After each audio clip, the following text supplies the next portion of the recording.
and welcome to the Astrology New podcast. I'm Kerry Hourigan.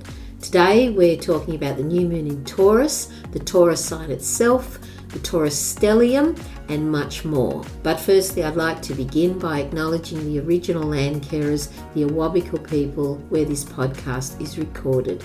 I give my deepest respect to elders past, present, and emerging. Just a reminder before we start, you can get a free mini astrology report that includes a very detailed birth chart from Astrology and You. I created a video to show you how you can create your own birth chart with transits at astro.com, and both of these are very handy in any astrology that you may be following. You can find the podcast on all the usual platforms, including YouTube. So the new moon in Taurus will be happening at 28 degrees and 25 minutes on the 19th or 20th of May, depending on your location. So to see where this specifically relates to you, look to the house or the life area this will be transiting in your own chart along with the other transits mentioned. The new phase is where we set an intention to begin a new cycle. So remember to set your intention for this new cycle. This new moon is part of a Taurus stellium, and stelliums are where you have 3 or more planets in the same sign. The stellium includes the Sun, Moon, Uranus, Mercury, Jupiter, and the North Node. And all these planets help to concentrate the energy of Taurus.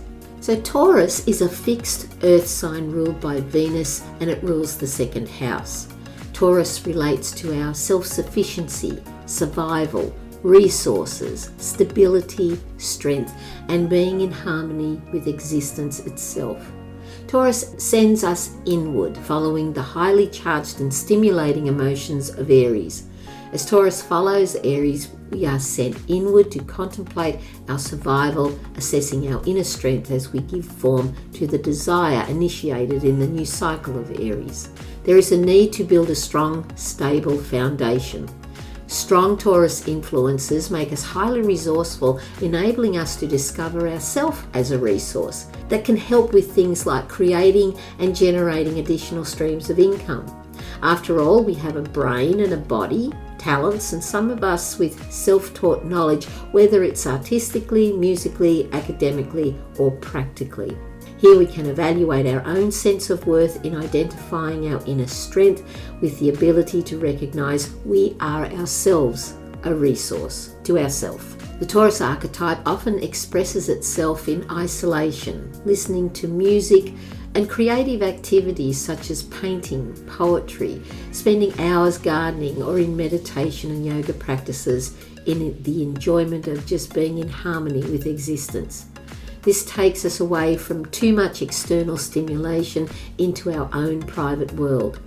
Unfortunately, this can be misunderstood by partners and others, but it is vital for those with this strong Taurus energy. So by cultivating and developing a strong inner world, we can evaluate our personal sense of worth. Taurus connects us with the physical body. Experiencing our senses, our body is considered the temple of the soul.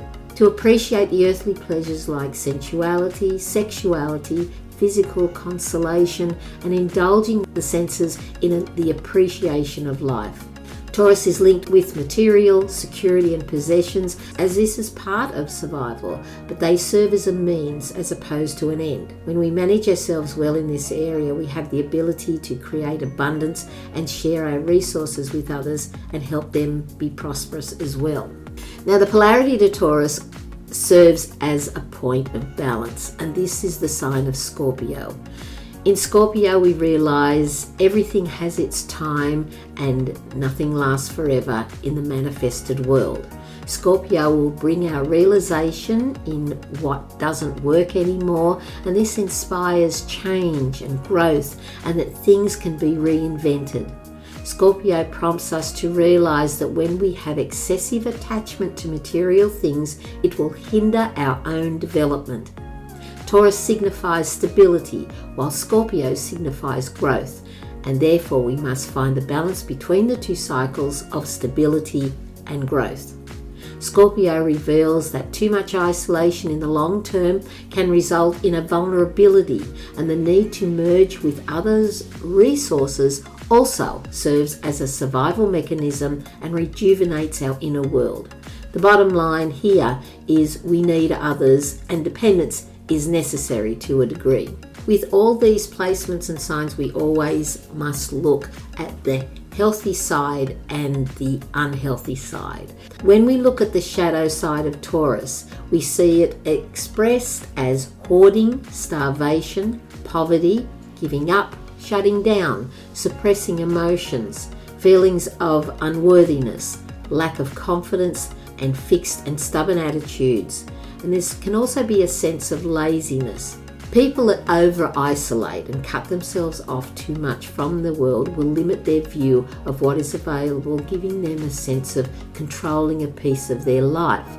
The distortion of the Taurus archetype can result in sexual and emotional manipulation to get what they want.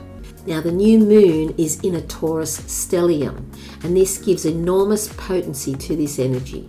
We have the moon and sun, of course, along with Mercury, which is now direct.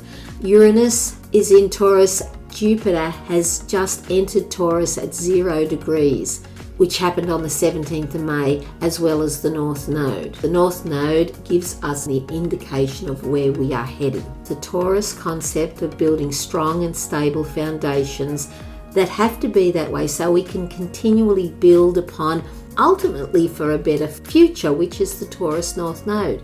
With Mercury, we can consider the diversity and options available for us to make the better choices for the long term. Uranus helps us break free of old restrictions, limitations, and old, outdated ways that no longer work, as after all, it's the liberator. And Jupiter, the expander, will enable us to create a vision of how we want things to be. With Jupiter, we find courage, optimism, and faith. All these placements are with the North Node in Taurus as we continue to create our future. We always have a choice, therefore we can consciously choose the best way by taking the time, because Taurus doesn't like to be rushed or pressured, and consider the consequential outcome of our choices. We are looking to build the ideal future, and this will be around things like money, agriculture, the land, building strong foundations for our societies. Venus, the ruler of Taurus, is in Cancer, and this is in a semi-square to the new moon. It's currently at 12 degrees. This aspect can be difficult or dynamic because Cancer and Taurus are both about our internal world, our world of emotions. Around security, we may feel some resistance to certain things that we know we must do, but we can use those emotions and thoughts that may prevent us moving forward as a guide where we have to go in order to move forward. Well, one of the things that Venus relates to is the psychology of listening, and this is where we must listen to ourselves and contemplate how we feel about things. The new moon in Taurus is also in a square with Mars in Cancer, and Mars is not comfortable in Cancer. Mars wants to do its own thing. It's fearless, where we have sensitive Cancer, which is looking at how safe one feels. So impulsive Mars can be expressed with a difficult or a dynamic aspect. So watch for things like emotional, unfiltered responses, which can catch us off guard. I mean, once things are said or done, you can't take it back. If you are in a situation like that, just walk away, get away from it. It'll give yourself time to really calm down if this aspect is very active. And we can use Mars in Cancer to propel us forward or through things that we may be feeling insecure about or a certain fear. The new moon is also squaring Pluto at 0 degrees as it retrogrades in Aquarius, and retrogrades refer to the revisiting and reviewing process as we go through this huge transition. We have the opportunity again to discard the useless and old ways to see what new things are waiting for us, and that's what Pluto does. Pluto drags things up from the deep, issues and matters that we know we have to deal with, and finally let them go. Pluto's transits often expose what needs to be destroyed, and that is the things that don't work for us anymore. It brings issues to the surface so we can finally deal with them and continue forward. Not always easy, but it is necessary for our evolution, growth and development as individuals and a collective human family. Great intensity occurs when Pluto changes signs. As an example, Pluto changed signs in the years of 1914, 1939 and 2008, coinciding with significant world events. Pluto completely destroys to change things for the better. It is the planet of death and rebirth. We are seeing this on a global scale, the exposure of corruption in politics as well as the rich and powerful. We must get rid of the separation and dividing that prevents us from becoming one human family. And this is what the powerful keep doing. They keep separating and dividing us by all kinds of things. And the coming together as a human family is happening in very, very small ways, but we can see little signs of it every day. But it'll be up to us, the people. And those who are currently wanting this will fall away. It's all been done before. It's never succeeded yet, because there is nothing new under the sun. What can we do as individuals is keep our focus on being grateful and appreciative of what we have. It just has to start there. So medically, Taurus rules the neck, the vocal cords, our physical well-being, including our weight management, our senses, and the female hormones. So some things that you might like to consider to do in the lead up to the new moon in Taurus: start a daily meditation practice if you haven't got one. And this initiates the pineal gland and it calms the nervous system and the body, and in turn we feel more calm.